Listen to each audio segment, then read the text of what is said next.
ಒಂದು ಹುಡುಗಿ second year study ಮಾಡ್ತಾಳಂತೆ. Study ಮಾಡ್ತಾ, ಮಾಡ್ತಾ ಅವಳು ಇನ್ನೊಂದು ಕೆಲಸಕ್ಕೆ ಹೋಗುತ್ತಾಳೆ. ಅವ್ರ ಖರ್ಚನ್ನು ತೆಕ್ಕೊತಾಳೆ. ಇವಾಗ ಮಾರ್ನಿಂಗ್ ಕಾಲೇಜ್‌ಗೆ ಹೋಗಿ 4 ಗಂಟೆ ಮನೆಗೆ ಬಂದು ಮತ್ತೊಂದು ಕೆಲಸಕ್ಕೆ ಹೋಗುತ್ತಾಳೆ. ಚಪ್ಪಲಿ ಶಾಪು ಅಂತೆ. ಆ ಶಾಪ್‌ನಲ್ಲಿ ಕೆಲಸ ಮಾಡಕ್ಕೆ ಹೋಗಿ 4 ಗಂಟೆಗೆ ಹೋಗಿ ರಾತ್ರಿ 9 ಗಂಟೆಗೆ ಬರುತ್ತಾಳಂತೆ. ಸೊ ತಿಂಗಳಿಗೆ ಜಾಸ್ತಿ ಏನಿಲ್ಲ ಅಮೌಂಟು 4,000. ಆ 4,000ನಲ್ಲಿ ಅವಳ ಏನಂತಂದ್ರೆ ತಂದೆ ತಾಯಿ ಹತ್ರ ಕೇಳಲ್ದಂಗ ಅವಳಿಗೆ ಸರಿ ಹೋದಷ್ಟು ದುಡ್ಡು ಗಳಿಸ್ಕೊಂಡು ಅವಳ ಕಾಲೇಜಿನ ಫೀಸ್ ಕಟ್ಟಕ್ಕೆ ಅವಳು ಕೆಲಸ ಮಾಡ್ತಾಳೆ. ಈ ಕಡೆ ಸ್ಟಡಿನೂ ಮಾಡ್ತಾ ಇದ್ದಾಳೆ.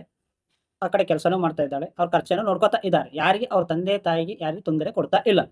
ಒಂದು ಅರ್ಥ ಮಾಡಿಕೊಳ್ಳಿ. ಕೇವಲ ಸ್ಟಡಿ ಮಾಡಿದ್ರೆ ಆಗಲ್ಲ.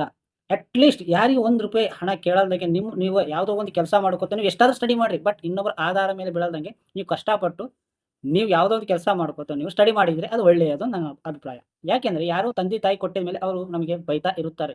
ಎಷ್ಟೋ ಅಮೌಂಟ್ ಹಾಕಿದ ನಂತರ ಅವರು ಬೈತಾ ಇರ್ತಾರೆ. ಸೊ ನೀನು ಎಷ್ಟಾದ್ರೂ ಸ್ಟಡಿ ಮಾಡು. ಬಟ್ ನಿನ್ನ ದುಡ್ಡನ್ನು ನೀನು